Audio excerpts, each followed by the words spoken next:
Okay, well, what we're thinking of as aliens are they're extra-dimensional beings. There are 6 distinct categories of sightings. Close encounters of the first kind refers to a mere sighting of an unidentified flying object. Close encounters of the second kind includes both the sighting of a UFO as well as tangible proof of the craft having been there, such as marks on the ground, the scorching of grass, or the interference of electrical circuits. Close encounters of the third kind is the direct confrontation with a space being or entity sometimes called a humanoid. Close encounters of the fourth kind involved alleged abductions by UFOs, where people claim to be involuntarily taken on board a UFO, usually for experimental purposes. Close encounters of the fifth kind involve contactees, or those persons who claim to be in personal contact with UFO entities, usually through metaphysical or occult means. Close encounters of the sixth kind include injuries or deaths resulting from a UFO close encounter. Close encounters of the fourth kind are by far the most frightening. Those who claim to have been abducted by aliens and taken against their will. Perhaps the most famous case was that of Betty and Barney Hill. Their story began on the night of September 19th, 1961, as they were returning to their New Hampshire home from a vacation in Canada. They saw a distant point of light which seemed to move erratically. As it moved closer, it became more intense. Betty Hill remembers. This craft left the top of the mountain, came out of the highway, and stopped in midair.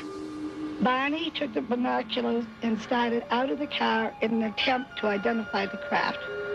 And as he did this, he saw a group of figures standing in the windows looking down at him.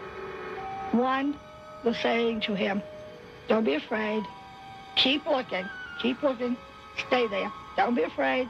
No harm's going to come to you, but stay there." And the craft started to descend. And Barney ran back to the car saying we had to get out of there. They were going to capture us. And we took off speeding down the highway. They made it home without further incident. But in the days and months that followed, they experienced nightmares, flashbacks, and extreme anxiety. They were also unable to account for more than 2 hours between the time they first encountered the UFO and the time they reached home.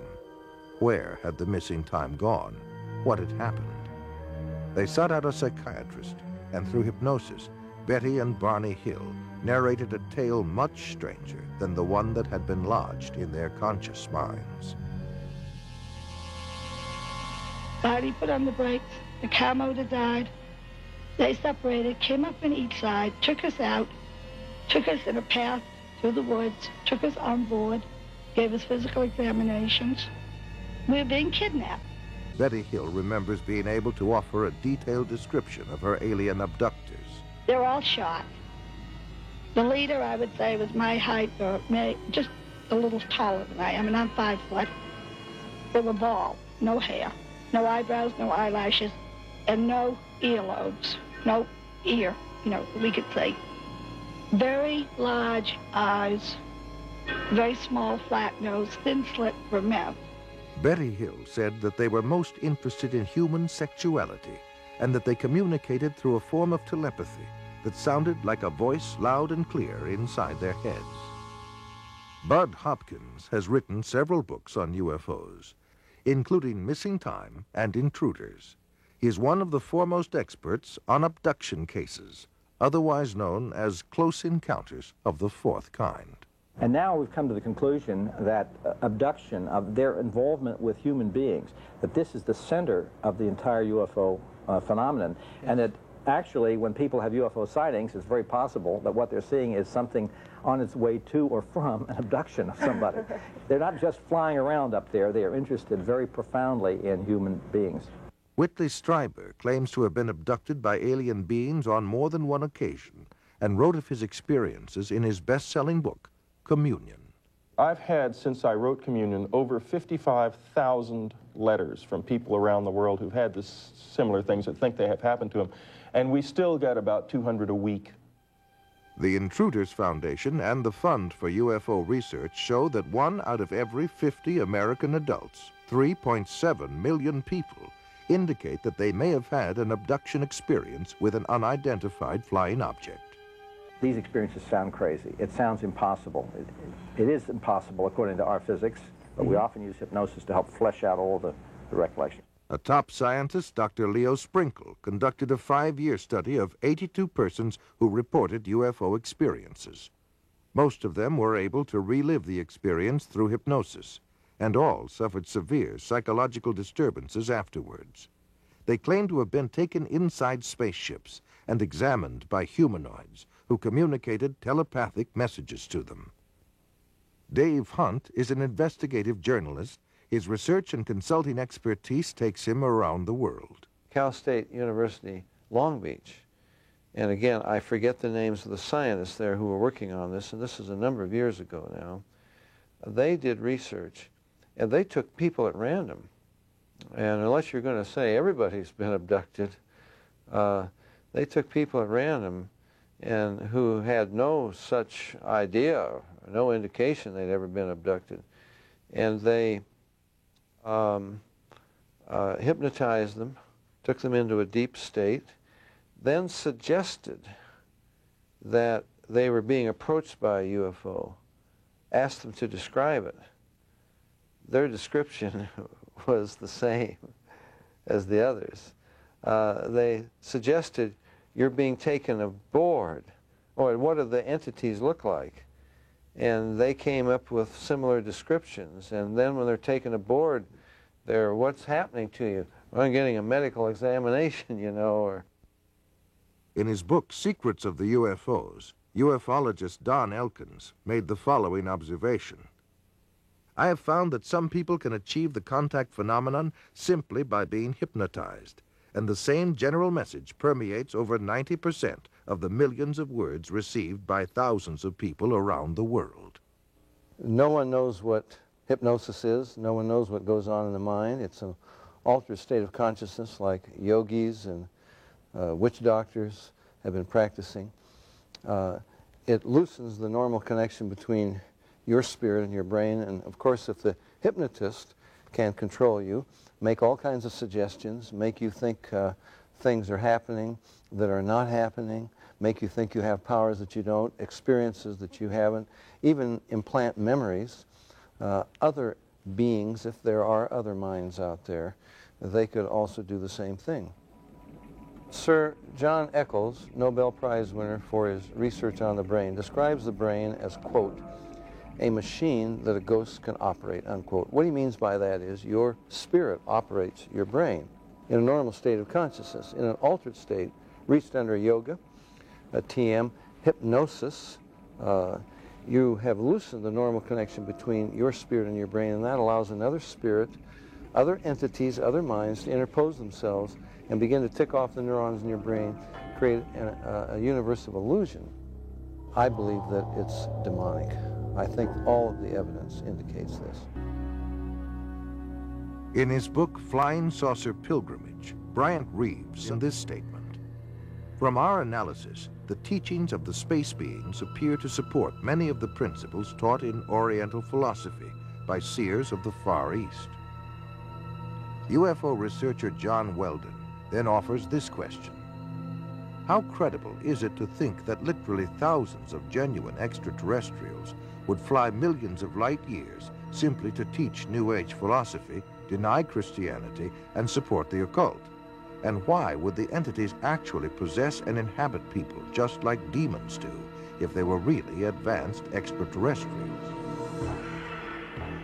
Dr. Pierre Guérin, an eminent scientist associated with the French National Council for Scientific Research, concludes that UFO behavior is more akin to magic than to physics as we know it, and that modern UFOnauts and the demons of past days are probably identical. The word demon in Greek comes from the root meaning knowledge or intelligence, implying that demons have access to knowledge and information denied to ordinary mortals. After what happened to me, the communion experiences, I decided that that might be a good idea to accept the idea of the devil, just in case that's what I saw. If you look closely at the life of the world, you see the workings of evil in the world. There seems to be a sort of machinery behind it that is far beyond just the accident of human life. You can literally hypnotize a person, tell them that there's a cat in their lap. They will see it, they will hear it, purr, they will pet it and feel it. It's not physically there. You tell the cat to scratch them, you know, and bring them out of it. There are scratch marks on their cheek. A non-physical object, under the right conditions, can leave physical evidence. I think it's demonic. It's a spiritual power of some kind for which there is no physical explanation. You can't explain it with the laws of chemistry and physics as we know it. John Keel is a world-renowned expert on UFOs and has written numerous books and articles on the subject. A self-described agnostic, he made this statement: "Thousands of books have been written on the subject of demonology, which is the ancient and scholarly study of monsters and demons. The manifestations and occurrences described in this literature are identical to the UFO phenomenon. Victims of demonic possession suffer from the same medical and emotional symptoms as the UFO contactees." I would say I was assaulted by something from the unknown rather than possessed by it. I hope that I was never possessed by it, although there are those who might disagree with me. And I don't think it was something out of craziness. If it came out of my mind, it came out of a part of my mind that is universal to us all. In Close Encounters of the Third Kind, that first film that came out about UFOs, the house that the mother and little boy were living in, you know, the toys began running around and screws unscrew them in the presence of UFOs. What the film was saying was the same people that run UFOs run haunted houses. And I would say that's absolutely true. In 1969, the United States Printing Office issued a 400-page publication entitled UFOs and Related Subjects, an Annotated Bibliography. The author was the senior bibliographer for the Library of Congress, Miss Lynn E. Cateau. During her research, she read over 1,000 articles, books, and other literature. She summarizes her findings in the preface of the bibliography. A large part of the available UFO literature is closely linked with mysticism and the metaphysical. It deals with subjects like mental telepathy, automatic writing, and invisible entities, as well as phenomenon like poltergeist manifestations and possession. Many of the UFO reports now being published in the popular press recount alleged incidents that are strikingly similar to demonic possession and psychic phenomenon that have long been known to theologians and parapsychologists. This document was compiled for the United States Air Force and is now in the Library of Congress. Dr. Jacques Vallée has addressed the United Nations on UFOs and was the model for Lacombe in Steven Spielberg's Close Encounters of the Third Kind. He is the author of 8 books on UFOs and has been widely recognized as the premier investigating scientist in the realm of UFO research. In his book, Messengers of Deception, Vallée says, an impressive parallel can be made between UFO occupants and the popular conception of demons. And in his book, Confrontations, he writes, the medical examinations to which abductees are said to be subjected, often accompanied by sadistic sexual manipulation, is reminiscent of the medieval tales of encounters with demons. He also made this statement: I believe that when we speak of UFO sightings as instances of space visitations, we are looking at the phenomenon on the wrong level. We are not dealing with successive waves of visitations from space. We are dealing with a control system. And he states, UFOs are the means through which man's concepts are being rearranged. They are engaging in a worldwide enterprise of subliminal seduction. Jacques Vallée, at least at that time when he wrote that book, was an agnostic. interesting that he comes to basically the same conclusions I do as a Christian from my research. And he said about UFOs, they're real, but they're not physical. They're messengers of deception. And this was based on his research of about 20 years.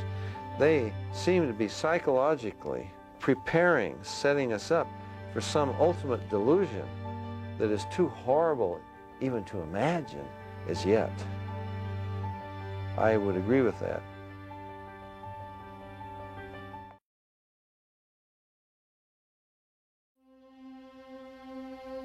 Some people claim that by allowing themselves to be put into an hypnotic trance, they are acting as a channeling device in which the extraterrestrial being speaks through them.